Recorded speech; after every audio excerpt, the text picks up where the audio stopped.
Tú me dices cuándo. ¿Ya? Muy bien. Bueno, pues vamos a dar paso al siguiente, nuestro siguiente tema. Desafortunadamente, nuestra segunda ponente, la doctora Elsie Plasencia, nos canceló porque amaneció con fiebre y con síntomas gripales, y pues se sentía muy mal, y pues decidimos posponer su plática por cuestiones de salud de la doctora. Entonces, vamos a organizar, a ver si la vamos a posponer y la reprogramamos para nuestra siguiente sesión, o buscamos un espacio para poder trabajar con ella, a lo mejor en un webinar, o a lo mejor en algo que se nos pueda ocurrir en el transcurso de la siguiente semana. Pues vamos a dar paso a nuestra tercera plática, que está a cargo del doctor Luis Jorge Andueza Medina.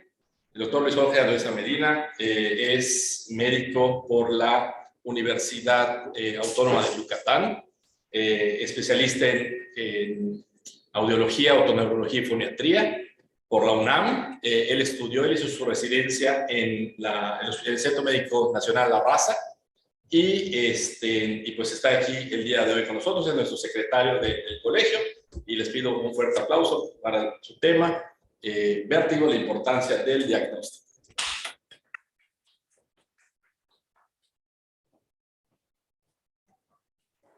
Muchísimas gracias. Antes que nada, agradecer al colegio, agradecer a nuestro honorable presidente esta invitación, que estuvieron a bien invitarme para dar esta pequeña charla. El nombre de la plática es Vértigo, la importancia en el diagnóstico. La charla, la plática no se trata de cómo diagnosticar el vértigo, ya que como audiólogos nosotros sabemos esto, sino que la importancia del por qué diagnosticar.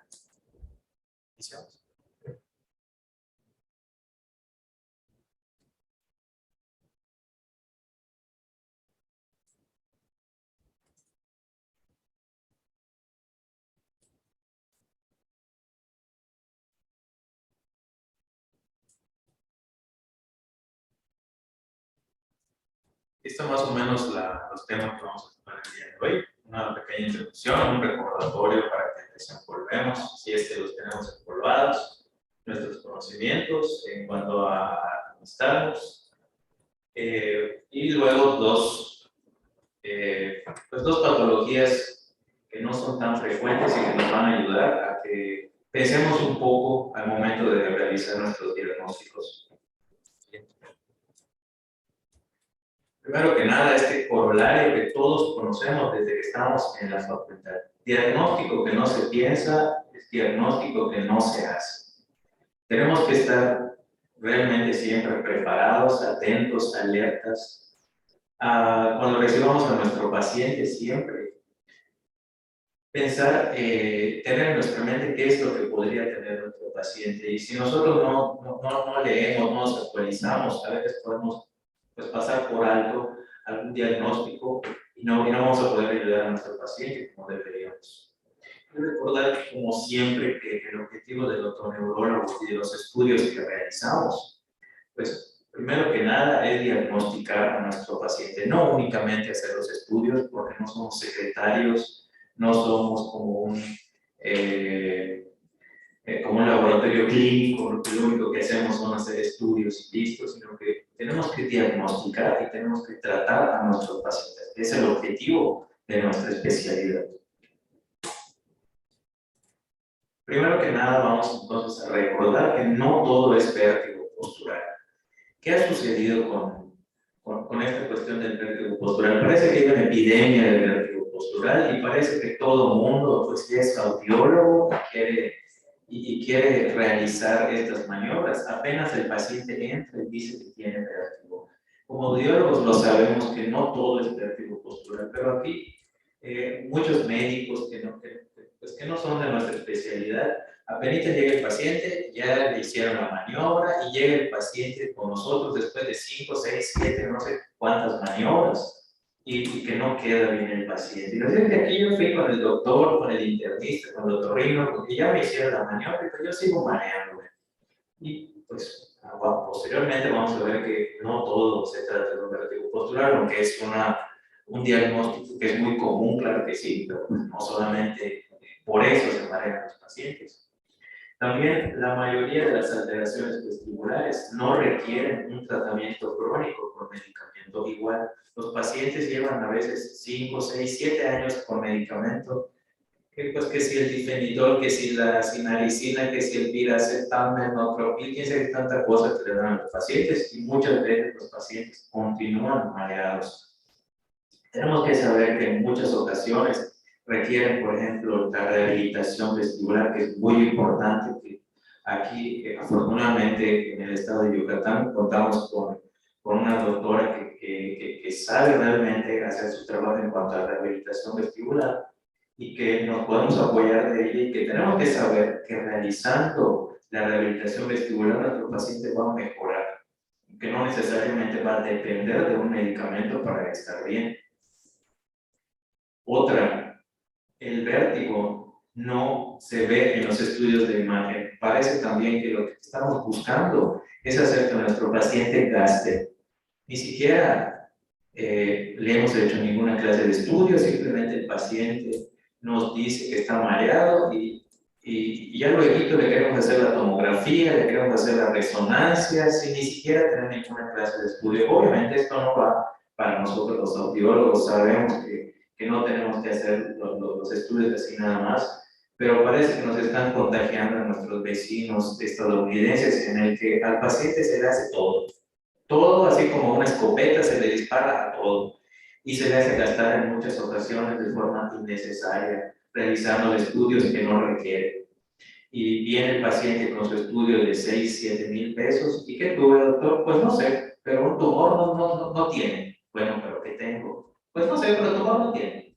Entonces, ahí que estamos haciendo absolutamente nada más que hacer gastar a nuestro paciente. Entonces, todo se trata de clínica.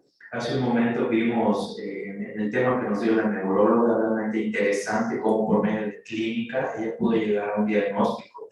Y yo creo que de eso se trata la medicina, al menos la que a mí me enseñaron, que hacer diagnóstico por medio de clínica y apoyarnos siempre con diagnósticos, obvio, con estudios y hacer un diagnóstico.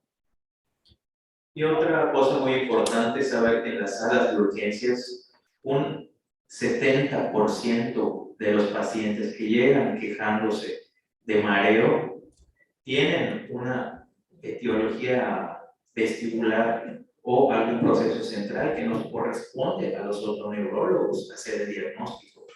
Entonces, esta cantidad es bastante elevada y de hecho, los audiólogos o otoneurólogos deberíamos ser canasta básica en las salas de urgencias, ya que lo estamos viendo, 70%, si no es que más, son pacientes que nos corresponden los audiólogos y que requieren una valoración otoneurológica.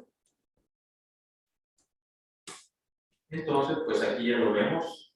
La especialidad que debe tratar a estos pacientes de primera intención es el audiólogo otoneurólogo, posterior a la valoración inicial que nosotros vamos a hacer.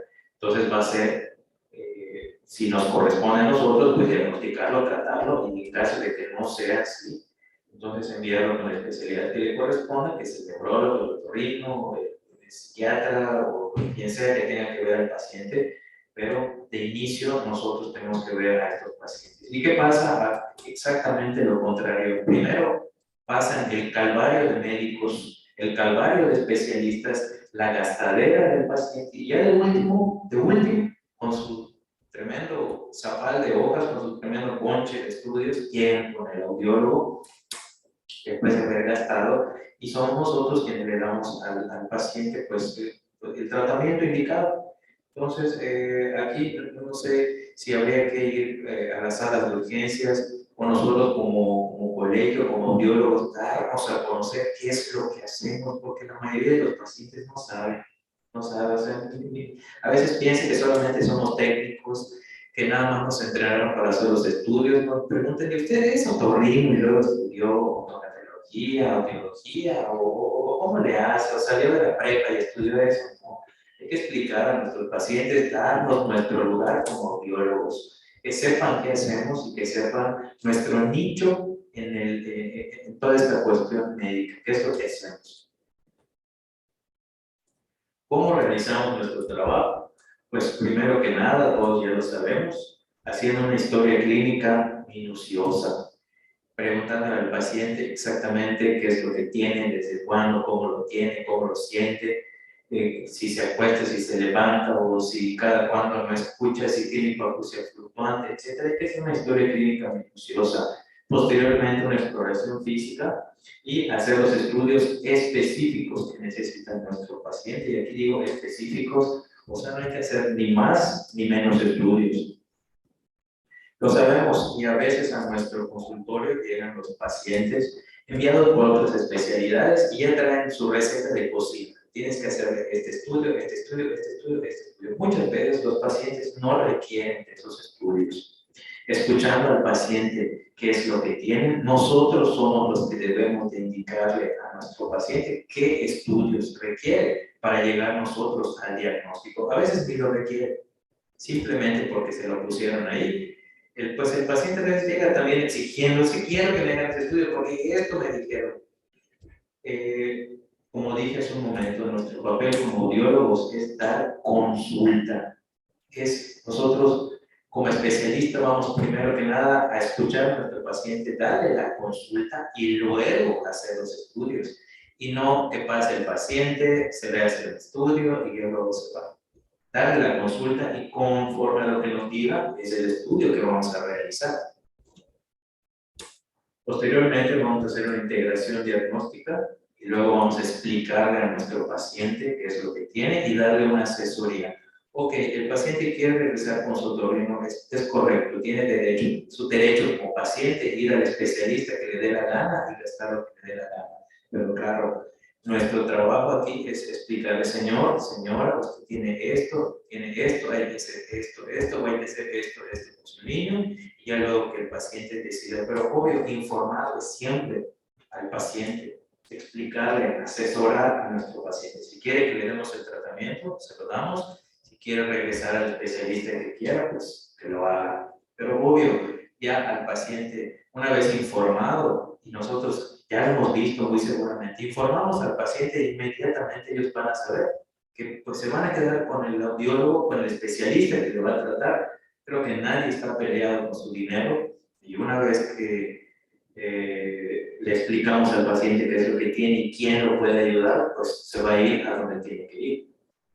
Y posteriormente, pues dar el tratamiento, como ya les expliqué, si es que nos corresponde. Obviamente, si no nos corresponde, pues tampoco nos vamos a quedar con el paciente, eso ya lo sabemos.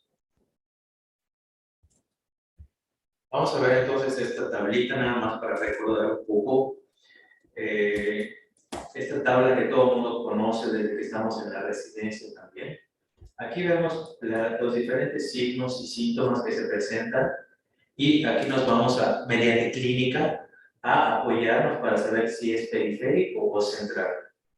En cuanto a la dirección que tiene el nistagmus. Cuando es periférico encontramos un nistagmus que es unidireccional, que tiene la fase rápida al contrario de la lesión. Sin embargo, aquí mucho cuidado. Por ejemplo, sabemos que hay casos especiales, por ejemplo, en el momento en el que tenemos un paciente con una crisis de Meniere que es aguda, aquí el nistagmus lo vamos a encontrar que está batiendo hacia al lado en el que tenemos la lesión. Eso a veces nos puede meter un poco de ruido porque decimos periférico tiene que estar opuesto a la lesión, pero en este caso el paciente dice que tiene un acúfeno, que tiene una pérdida de audición del lado izquierdo y el nistagmus está batiendo hacia el lado izquierdo. Pues ahí, por ejemplo, es un caso especial en el que no necesariamente vamos a encontrar este dato, pero tenemos que estar pendientes, saberlo, para que podamos realizar el diagnóstico adecuado.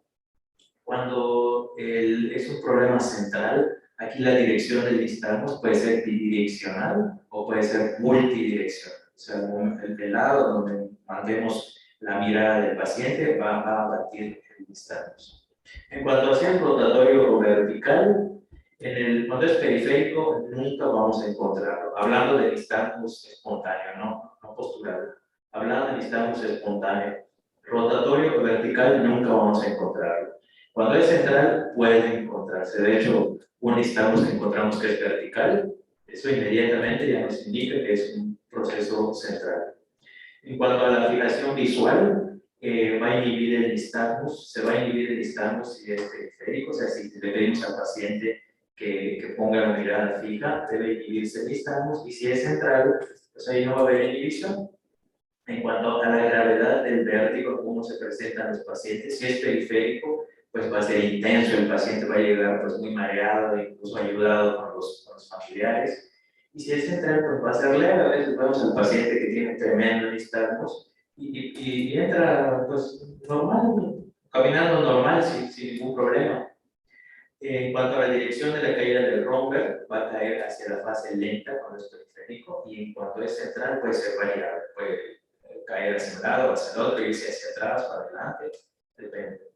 En cuanto a la duración de los síntomas, aquí cuando es periférico, pues va a ser finito, o sea, va a ser minutos, horas o días, la duración de los síntomas. Y cuando es central, aquí van a ser crónicos, llegan los pacientes 2, 3 años de que estoy mareado, y ahí, enseguida que nos digan eso a los pacientes, pues ya vamos a empezar a pensar hacia dónde va nuestro diagnóstico. Cuando un paciente dice que yo estoy mareado y no se me quita el mareo, y tengo 2, 3 años. Entonces ahí, pues pensar un poco que puede ser algo central. En cuanto a la presencia de acúfeno o hipoacusia, a menudo cuando es periférico vamos a encontrarlo, está aunado la crisis vertiginosa a algún problema, ya sea de pérdida de audición o de acúfeno. Y cuando es central, generalmente no hay, es únicamente la sensación de vértigo o lo que tiene el paciente.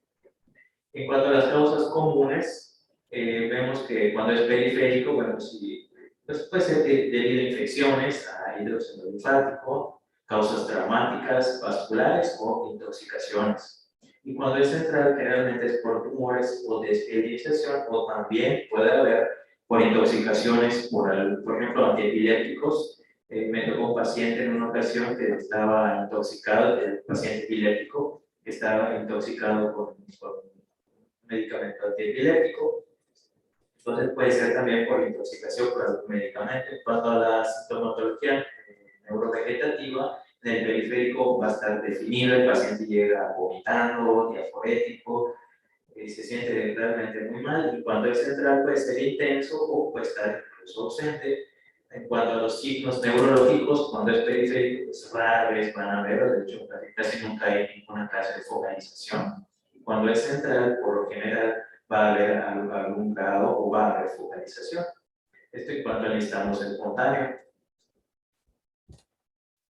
En cuanto al nistagmus postural, ¿qué vamos a buscar aquí? Y aquí, más que para el audiólogo, que nosotros conocemos muy bien esta tabla como audiólogos, esto sería bueno que llegue pues a las salas de urgencias, a los otorrinos o neurólogos o médicos generales que realizan la maniobra del discal y que conozcan esto. Porque si no lo conocemos no podemos hacer un diagnóstico. Pensamos que cualquier nistagmus que se desencadene por un cambio postural automáticamente es periférico. Cuando vemos que no, existe el nistagmus postural que es central, y aquí vemos las características. En cuanto a la latencia, vamos a encontrar que en el periférico es de 30 a 40 segundos. ¿Qué es latencia? Es el tiempo que tarda en empezar el nistagmus a partir de que yo acuesto a mi paciente para haciendo la maniobra del discal. Encontramos que hay una latencia de 30 a 40 segundos. Cuando es central, apenas estamos llevando al paciente hacia acostarse, ya vamos a encontrarlo, no va a haber un periodo de latencia.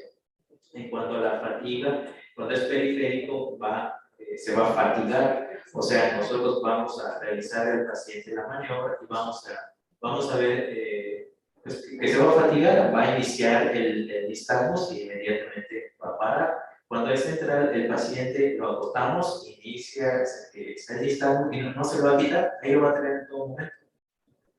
En cuanto a si va a tener mejoría o no, y esto es muy importante, cuando es periférico, si realizándole al paciente las maniobras, el paciente va a mejorar. A lo mejor hay que hacer, no sé, quizá 2 o 3, Pero si el paciente cada vez que viene, ya lo citamos 7, 8 veces, sigue sin habituarse, sin una mejoría, pues hay mucho cuidado, puede ser una cuestión central.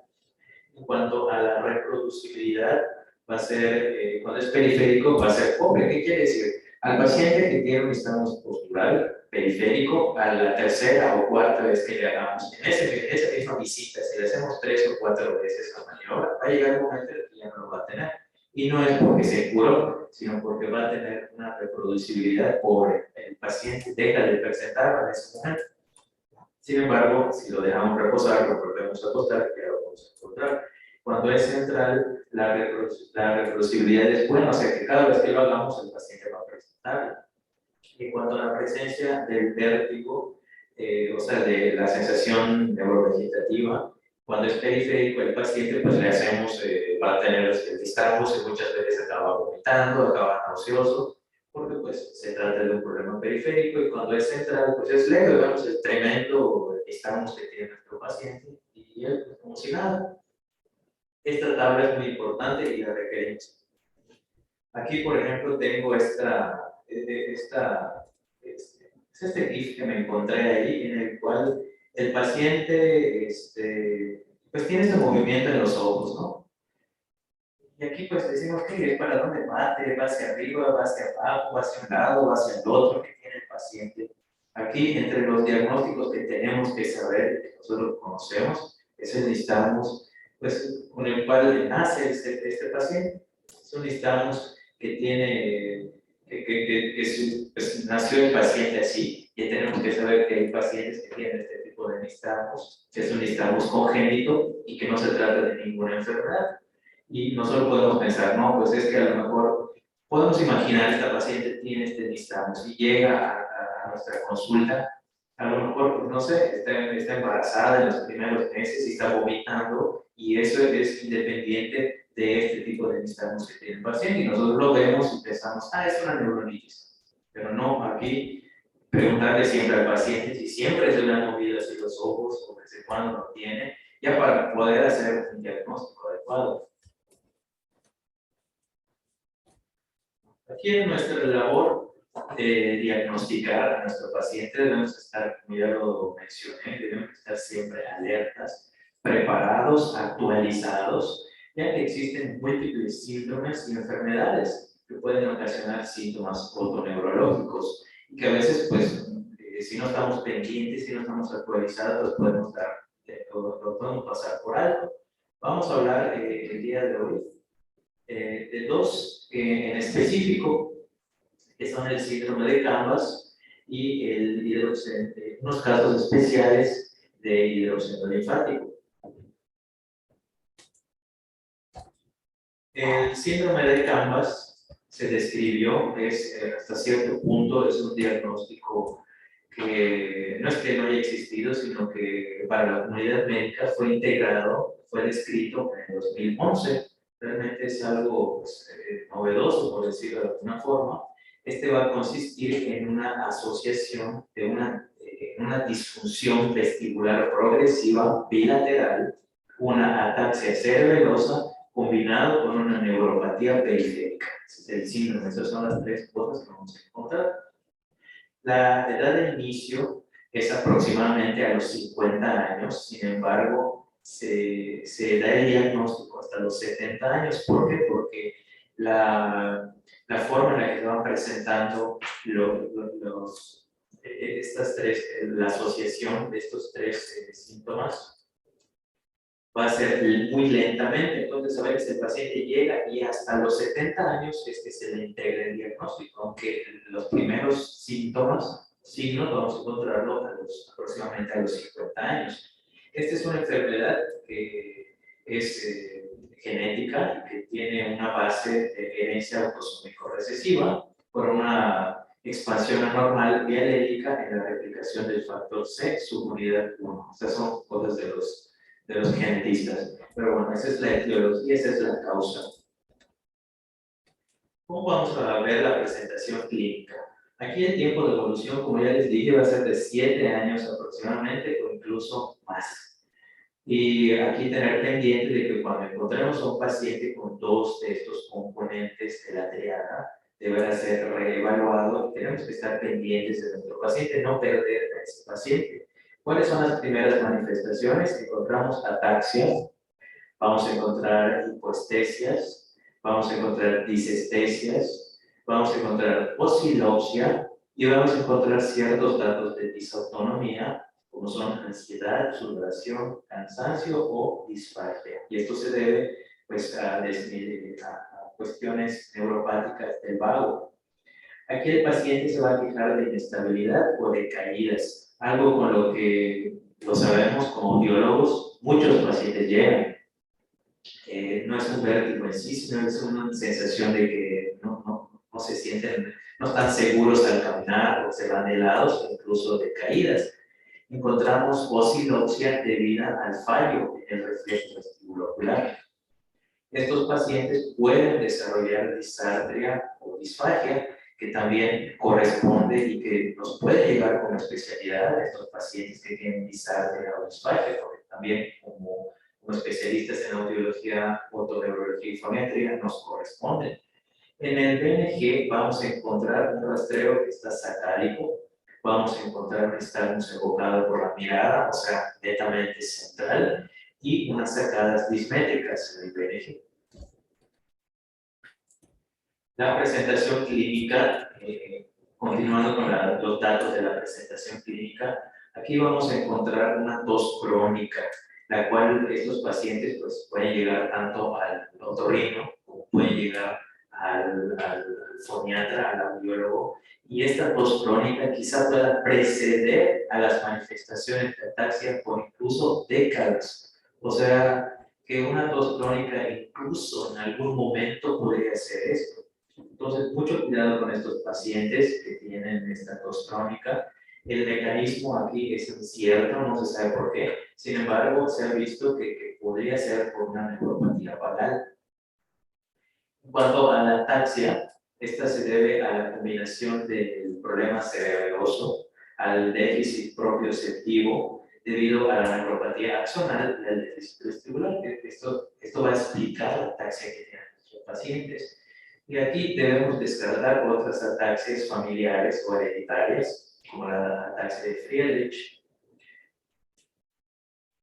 En cuanto a los criterios otoneurológicos, según la Sociedad Guarani, aquí tenemos que encontrar cuando le hagamos estudios a los pacientes, vamos a encontrar la ausencia de reflejo vestibulocular. Esto va a ser corroborado mediante las pruebas de BHIP, las pruebas de giro alternante y las pruebas calóricas. Esos son los estudios que la Sociedad de Guarani nos ha dicho que tenemos que realizar para hacer el diagnóstico de esta enfermedad. En cuanto al estudio de imagen, hay que hacer una resonancia magnética al paciente, una resonancia de cráneo, y que haga evidente la atrofia cerebrosa. Y en cuanto a la electroneuromiografía, ahí tenemos que encontrar que haya un daño severo a la conducción sensorial más que nada, con potenciales de acción ausentes muy reducidos en ambas extremidades, inferiores y superiores, y puede encontrarse o no algunas alteraciones en la conducción motora. Aquí el diagnóstico de este síndrome de Gambas es 100% genético. Vemos aquí los resultados de algunos estudios. Aquí está la resonancia en donde podemos ver la atrofia cerebelosa, realmente se ve muy claramente en esta imagen. Inmediatamente después tenemos una imagen de lo que es el giro alternante. Aquí vemos que la parte amarilla que está ahí es el giro de la silla, y al paciente se le pone, ya todos sabemos, la silla está girando, le ponemos al paciente un target, o sea, algo que tiene que seguir con la mirada mientras le damos giros al paciente. Aquí ya sabemos todos que al tener la fijación visual del paciente en el target que tiene enfrente, debería de inhibir el reflejo vestibulocular. Aquí vemos la parte amarilla, es el movimiento de los ojos del paciente, y vemos que para nada está inhibiendo el reflejo vestibulocular. Y aquí abajo tenemos el rastreo, que lo vemos claramente sacálico. Pues bueno, aquí pues, creo que no hay nada más que explicar. Y estas son las pruebas del Head Impulse, del VEGIC, en el cual vemos la disfunción de los cuatro, de todo el vestíbulo, ¿no? Vemos que no está funcionando, pero absolutamente nada. Aquí también nos piden las pruebas calóricas. Obviamente pues, nos va a dar la reflexia completamente, una reflexia vestibular completa. Pasemos ahora a lo que es algunos casos especiales de hidrógeno linfático. La descripción del hidrógeno linfático, pues, ya lo sabemos como audiólogos, es una alteración en el oído interno que tiene en su etopatogenia para involucrar la respuesta proinflamatoria. Vamos a encontrar presencia de antígenos, las cuales desencadenan procesos inflamatorios por liberación de citocinas en diferentes sitios de la cóclea, va a conducir a un desequilibrio de líquidos, causando el hidrógeno linfático que todos conocemos, con la correspondiente sintomatología. Aquí la prevalencia va a ser de 75 por cada 100.000 y la incidencia, o sea, los casos nuevos, aproximadamente 3 por cada 100.000 habitantes, al menos en los datos en una revista española en la cual revisé. En cuanto a la edad de diagnóstico, es de 40 a 60 años aproximadamente. Ok, hay pacientes más jóvenes que pueden desencadenar, o pacientes incluso con más edad en los cuales se diagnostican. En cuanto a la descripción general, pues se va a manifestar por, ya sabemos, crisis de vértigo, plenitud oral, o sea, sensación de hipotapado, hipoacusia y acúfeno. Y aquí unos datos importantes que mediante estudios anatomopatológicos, hace poco vi una plática acerca de unos doctores en Sudamérica que están realizando cortes, están incluso pidiendo a los pacientes que quieran donar sus huesos temporales para la ciencia, están haciendo estudios anatomopatológicos muy interesantes que no se hacían desde la época de Schumett. Aquí estos pacientes están viendo que los pacientes que tengan problemas vestibulares o de hipoacusia les están haciendo cortes que están viendo cuáles son realmente estos datos anatomopatológicos. Aquí vamos a encontrar la presencia de un hidrox que es coclear o un hidrox que es sacular. ¿Y qué vamos a encontrar en ellos? Cuando es un hidrox coclear, aquí no vamos a encontrar sintomatología vestibular, aunque ya sabemos que los datos que requiere para integrar un diagnóstico de PNA, de hidrógeno linfático, son pues, principalmente las crisis vertiginosas. Sin embargo, aquí en el hidrox coclear no vamos a encontrar sintomatología vestibular, entonces aquí hay que estar atentos con estos pacientes. La hipoacusia va a ser fluctuante, va a tener acúfeno y va a tener plenitud oral. Vamos a apreciar sobre todo este hidrox coclear, sobre todo en estadios iniciales de la enfermedad o incluso intercrisis, pacientes que únicamente ya diagnosticados con hidrox linfático, pero que únicamente nos refieren que tienen el acúfeno o solamente tienen una fluctuación auditiva. Y ahí pensamos, ¿será que si es una crisis de Meniere? ¿Será que tiene una pérdida de audición por otra causa? Y pues ya vemos que no. Aquí puede tener en ese momento el hidrox coclear y que la manifestación de este síndrome de Meniere sea únicamente coclear, o sea, problemas audiológicos o acúfenos fluctuantes. El tratamiento pues va a ser similar, como ya todos sabemos, restringiendo la dieta y dando los diuréticos. En cuanto al hidrox sacular, aquí como les decía, en los estudios anatomopatológicos, vamos a apreciar un cuadro típico de hidrox y va a tener la presencia también de un vértigo postural. A veces pensamos que únicamente porque tiene el paciente un diagnóstico de hidrox ya no puede tener vértigo postural. Sin embargo, se ha visto en estos estudios, en estos cortes que han hecho los pacientes, que hay un hidrox también en lo que es el sáculo, ocasionando que los pacientes con hidrox linfático también tengan un vértigo postural. Aquí, como decía en los Mochis tenía un otorrino laringólogo que decía, bueno, el paciente puede estar cojo y andar en bicicleta, o sea que no porque tenga una cosa se excluye o no puede tener las dos. Entonces aquí mucho cuidado porque es probable que encontremos esto en los pacientes. No es que hayamos hecho un mal diagnóstico ni nada, sino que el paciente puede cursar con una y con otra enfermedad debido a este hidroxacular. El tratamiento, pues, es realizando las maniobras que ya todo el mundo conoce, aparte del tratamiento que se le da al paciente con hidrox normal. Y un pequeño resumen aquí nada más para que recordemos que el 70% de los pacientes que acuden al médico general o a una sala de urgencias son pacientes otoneurológicos, pacientes que se quejen de vértigo o inestabilidad. Entonces, aquí nuestro nicho es muy amplio y tienen que saber los médicos que atienden a estos pacientes que deben ser referidos al especialista correspondiente, que somos los audiólogos o los neurólogos, para hacer el diagnóstico y para dar el tratamiento correspondiente de inicio.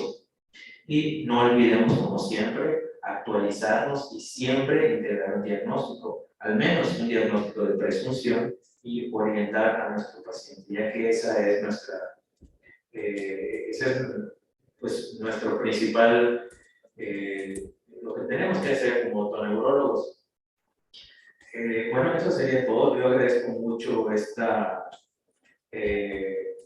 oportunidad que me da el colegio para dar esta plática y realmente creo que tener estos temas realmente a todos nos interesan, ya que nos permiten estar actualizados y nos permiten estar siempre pendientes de nuestros pacientes para poder ayudarlos de la forma adecuada.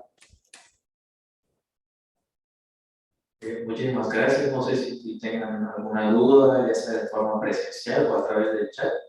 Estoy para servirles y si no, ahí dejo mi correo para cualquier duda o aclaración. Muchísimas gracias.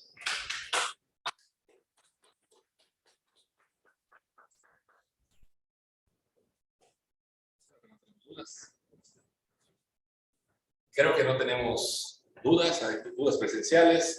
Dudas, a ver, aquí tenemos. Me parece muy cierto lo que comenta el doctor.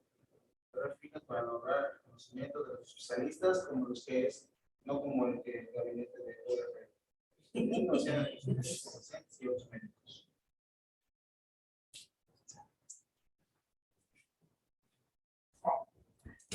Pues exactamente de eso se trata. Tenemos que dar a conocer nuestra especialidad. Realmente la especialidad tiene muchísimos años. No entiendo cómo es que no tenemos el lugar que debemos.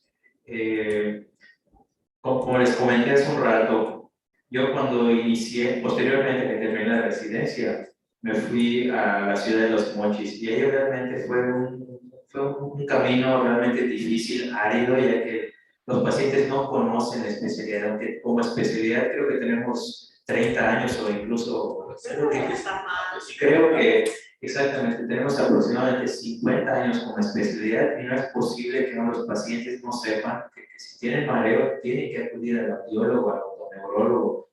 Y no ser los médicos familiares, si no estamos empapados de esto, no orientamos bien a nuestro paciente o sepa Dios qué cosa sucede, que somos los últimos en tratar a estos pacientes. Entonces, claro, dar a conocer nuestra especialidad para que sepan el nicho, el lugar que tenemos como especialistas. En los colegios de médicos de otras especialidades. O sea, yo creo que lo que se está haciendo, pues aunque sigue dando mucho trabajo y insistimos, es ir pues a los especialistas que reciben a esos pacientes para que sepan a dónde referirlos. Así es, y que el paciente esté dando vueltas. Y otra cosa importante es, como tú comentabas en la consulta, tomarnos el tiempo para explicarles claramente al paciente cuál es el caminito correcto.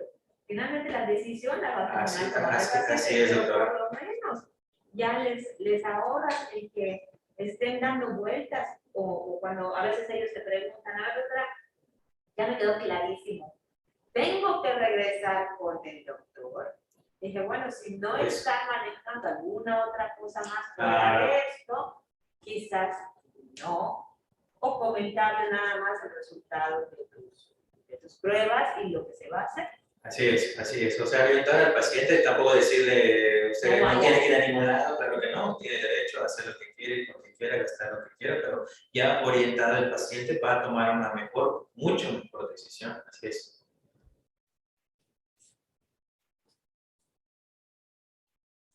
Muy bien, pues agradecemos al doctor Andueza esta excelente plática. Le vamos a hacer entrega de su diploma y cortamos un momentito la transmisión a los que están en virtual para que nos preparemos para nuestro siguiente proyecto. Muchas gracias.